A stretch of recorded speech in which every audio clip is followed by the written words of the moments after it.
میں کوئی Islamic scholar نہیں ہوں, میری تو اپنی زندگی سے سارے تجربہ ہوا ہے مجھے. میں تو اسلام کی طرف, دین کی طرف, اسلام تو خیر ہم پیدا ہی اسلام میں ہوئے تھے, لیکن دین کی طرف سے تو میں اپنی زندگی کے تجربے سے آیا ہوں. اور وہ کیسے؟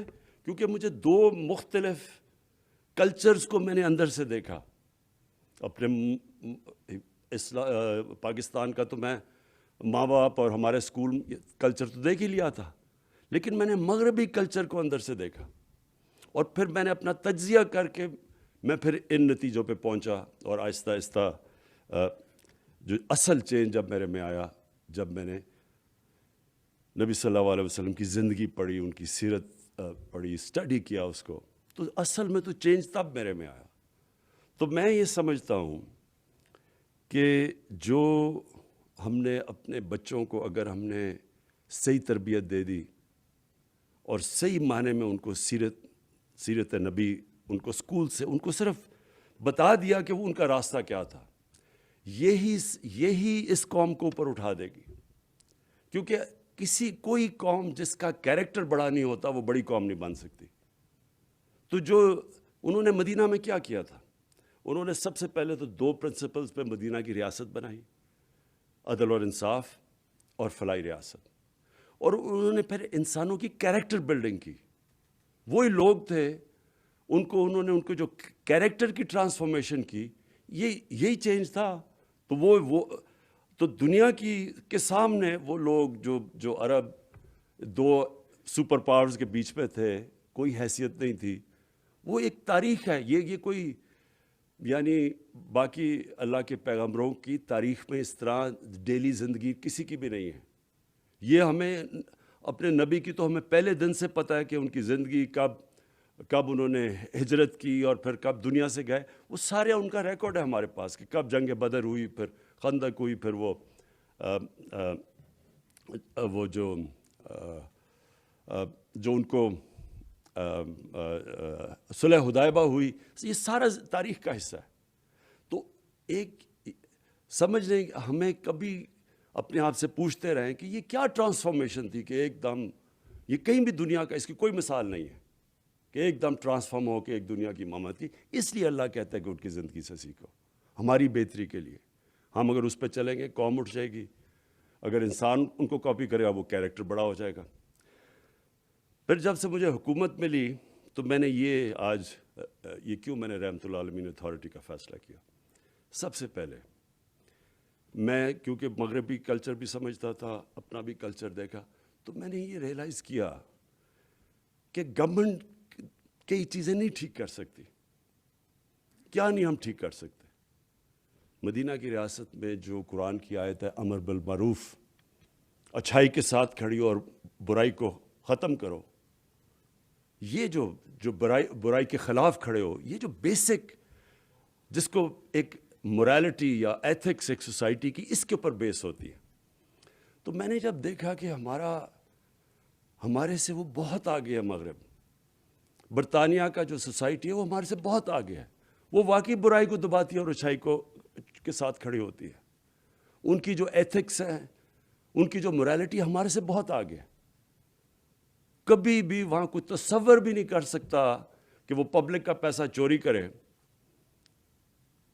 کوئی مقصود چپڑاسی کے نام پہ 4.25 ارب روپیہ رکھتے اور وہ کہیں شکل بھی دکھا سکے. سوسائٹی روکتی ہے اس کو, کیونکہ میں نے تو وہاں دیکھا ہوا ہے. وہاں ایک لارڈ آرچر تھا, بڑا قریب تھا مارگریٹ تھیچر کے, وہ صرف اس نے عدالت میں جا کے اس کا جھوٹ پکڑا گیا, 3 سال جیل میں گزارا. سب سے طاقتور پرائم منسٹر کا وہ قریبی آدمی تھا. لارڈ آرچر نے 3 سال جیل میں گزاری, کوئی اس کو کھانے پہ نہیں بلاتا تھا.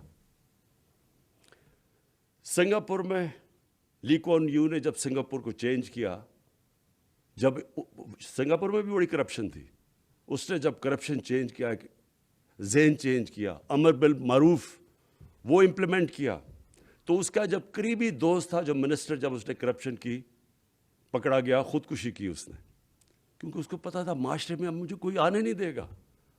میں اپنی کیبنٹ کو بھی بتاتا رہتا ہوں کہ امریکہ کے اندر ایک بہت بڑا ملٹی بلینئر تھا, برنی میڈوف. اس کے اوپر فلم بھی بنی ہوئی ہے. سب سے سارے بڑے بڑے لوگ سیلیبریٹیز اس کو ملا کرتے تھے. سب سے طاقتور بڑا پرومیننٹ آدمی گنا جاتا تھا, امیر ترین تھا. پتہ وہ ایک فراڈ اسکیم, پونزی اسکیم میں پکڑا گیا. اس کے 2 بیٹے تھے, ایک نے خودکشی کی, دوسرا گھر کے اندر ہی بند ہو گیا اور بیماری سے مر گیا. بیوی نے طلاق دے دی. ابھی رپورٹ ایک اور ابھی دیکھ رہا تھا, اس کی بہن اور اس کی بہن کے ہسبینڈ نے خودکشی کر لی. یہ کیوں کی ہے؟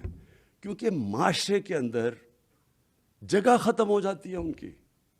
تو ہم اگر کرپشن سے یہاں لڑنا ہے, اور یہ یاد رکھیں کہ ملک صرف غریب اس لیے ہوتے ہیں کرپشن کی وجہ سے. ساری دنیا کے اندر آپ اسٹڈی کر لیں, جو غریب ملک ہیں, ہر ملک کے اندر کرپشن ہے جو غریب ہے. اور سوئٹزرلینڈ جیسا ملک جس کے کوئی وسائل ہی نہیں ہے, سب سے امیر ترین ملک ہے, کیونکہ وہاں کرپشن نہیں ہے. رول آف لا انڈیکس میں سب سے اوپر ہے. تو اس کے اندر یہ میں صرف مجھے آہستہ آہستہ احساس ہوا ہمارے ملک میں کہ ہم کرپشن کو ایکسیپٹیبل کر بیٹھے ہیں. یہ سب سے زیادہ ایک معاشرے کو تباہ کرنا ہے. معاشرے کے اندر برائی کو ایکسیپٹ کر جاؤ.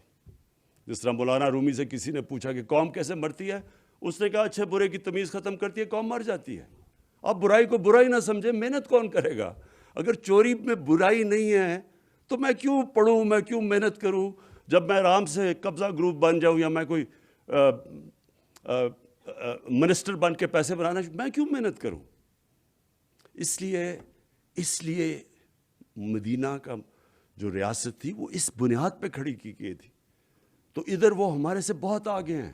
میں نے یہ سارے ملک دیکھے ہیں, آسٹریلیا, نیوزی لینڈ چلے جائیں, کوئی تصور بھی نہیں کر سکتا کہ اتنا سا بھی کسی کے اوپر دھبا آ جائے کرپشن کا, وہ شکل بھی کوئی معاشرے میں دکھا سکے.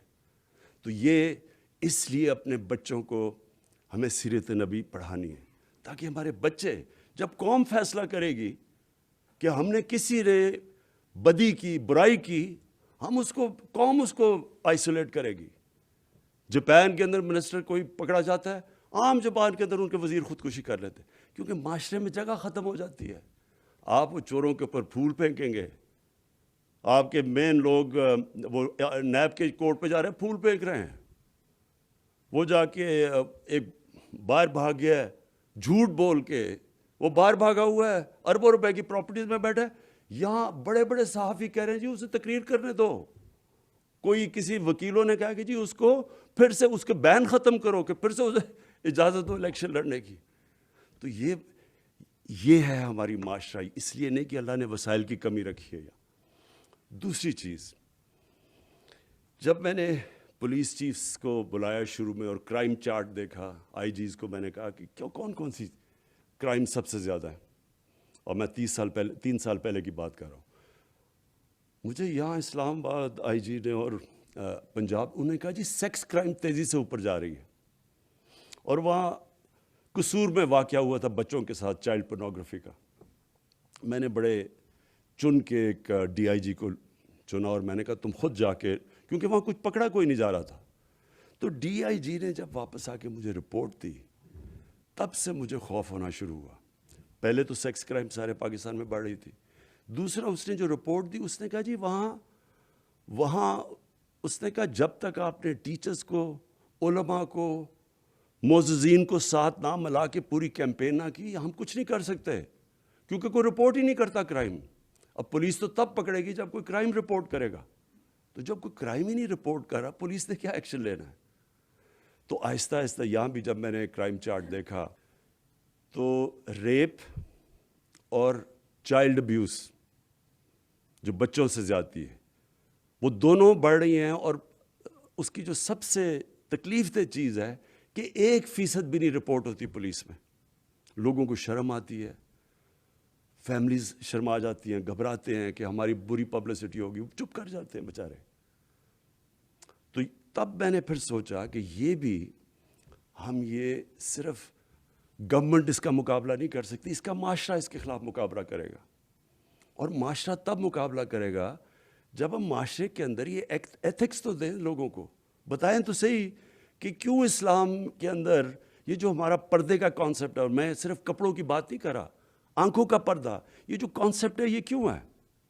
اور پھر کیونکہ میں نے مغرب بھی دیکھا ہوا ہے اور یہاں کی بھی سوسائٹی دیکھی ہے، میں جب شروع میں گیا برطانیہ تو 14 میں 1 طلاق ہوتی تھی وہاں، اور دیکھتے دیکھتے وہاں 70% طلاقیں شروع ہو گئی۔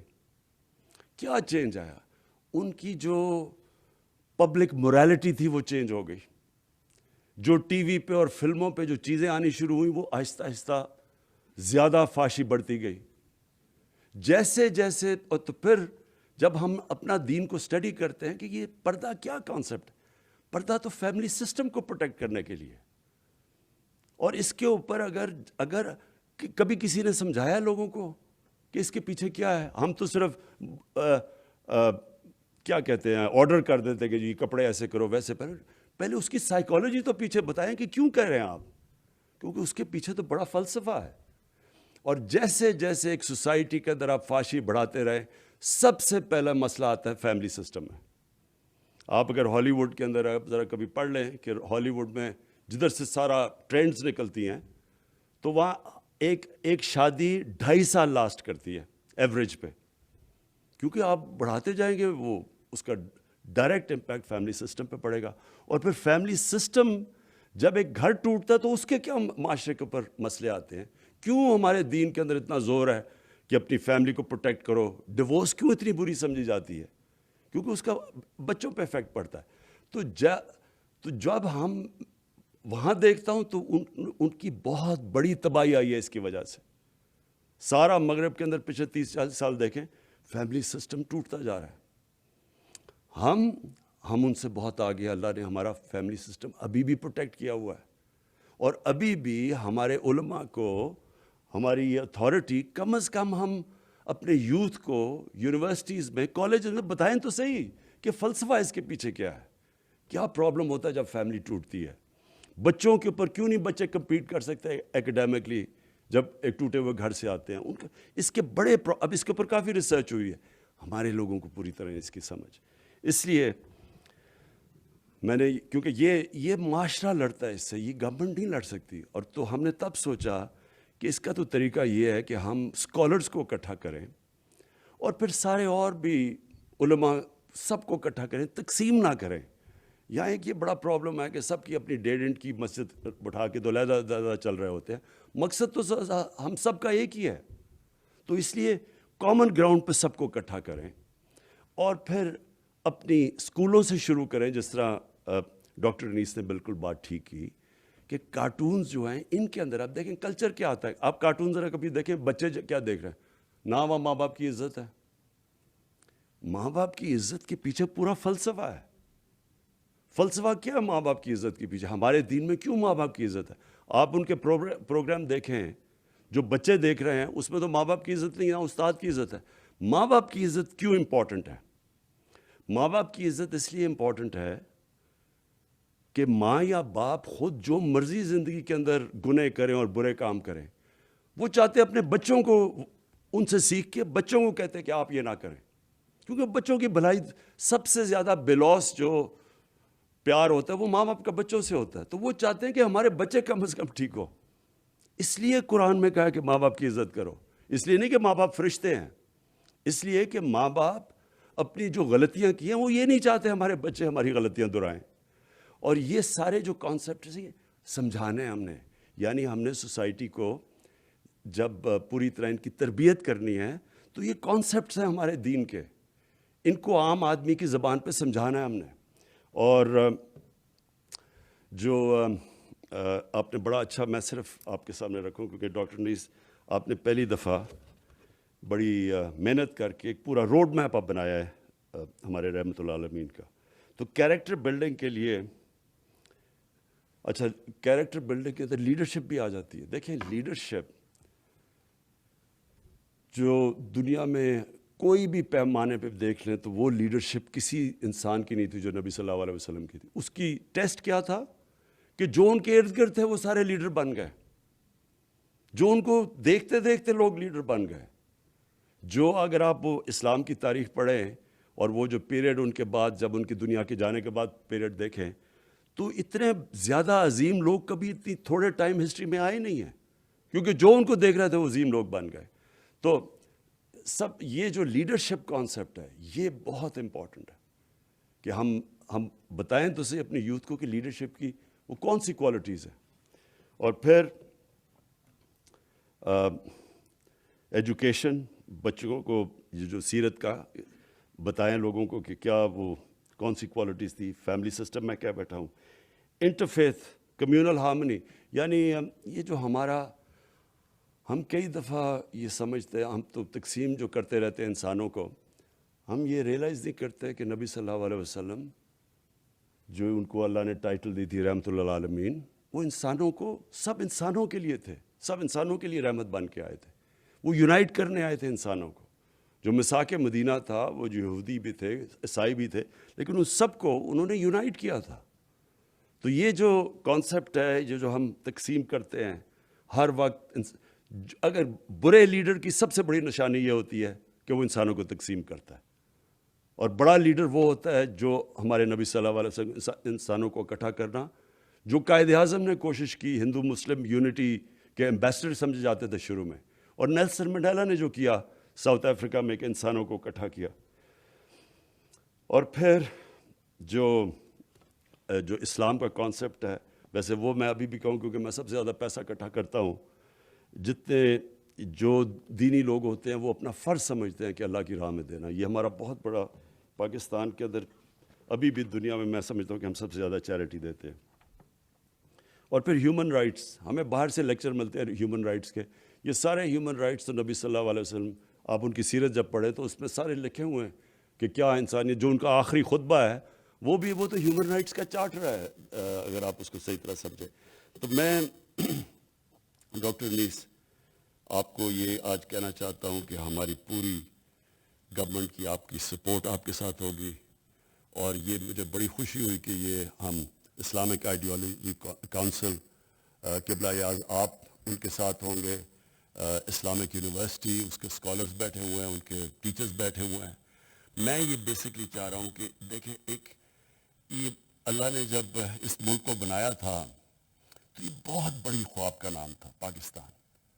ہندوستان کے مسلمانوں نے بھی پاکستان کے لیے ووٹ دی تھی جب پتہ تھا کہ انہوں نے پاکستان کا حصہ نہیں بننا، کیونکہ وہ سب چاہتے تھے کہ ایک جو علامہ اقبال نے کہا نا کہ مثال بنے گی کہ ہم اصل میں اسلام کیا ہے. تو وہ جو سفر ہے. اور پھر میں یہ کہہ دوں کہ یہ جو ہم مانگتے ہیں کہ اللہ سیدھے راستے پہ لگا، سیدھے راستے کا سفر شروع ہوتا ہے. وہ اللہ نے یہ نہیں کہا کہ اس منزل پہ پہنچا دے، انہوں نے کہا نہیں، اس راستے پہ لگاؤ، کیونکہ راستہ کے مطلب ایک مسلسل جد و جہد. سیدھا راستہ کانسٹنٹ ریفارمیشن آف کیریکٹر کا نام ہے. مسلسل اپنے آپ کو آپ ریفارم کر رہے ہوتے ہیں. اور جو قوم بھی جب اس راستے پہ، اب جب ہم کہتے ہیں ریاست مدینہ، ایک یہ جہاد کا نام ہے. آپ کو جو قانون کی بالادستی یعنی قانون کی حکمرانی قائم کرنا جہاد ہے، کیونکہ آپ کا مقابلہ مافیاز کے ساتھ ہے. وہ نہیں قانون کے نیچے آنا چاہتے، وہ NRO لینا چاہتے ہیں. وہ آپ کو بلیک میل کرتے ہیں کہ ہم آپ کو چلنے نہیں دیں گے جب تک ہمیں چھوٹ نہ دو. تو یہ جہاد ہے. یہ مسلسل ایک معاشرہ جہاد لڑتا ہے اس عظمت پہ پہنچنے کے لیے.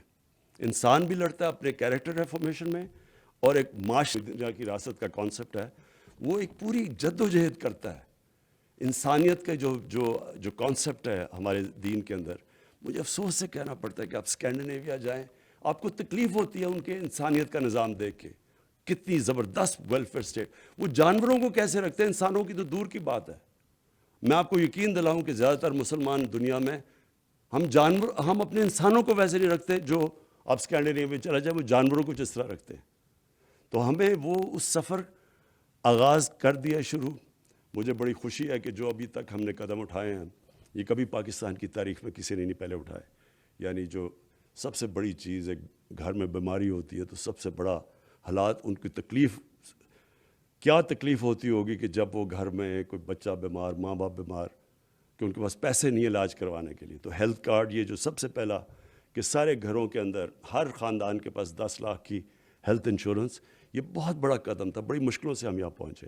اور اس کے علاوہ بھی جو ہم نے جو احساس کے پروگرامز لے کے آئے ہیں سامنے، یہ بھی سب کبھی اتنا زیادہ پیسہ کسی گورنمنٹ نے خرچ کیا.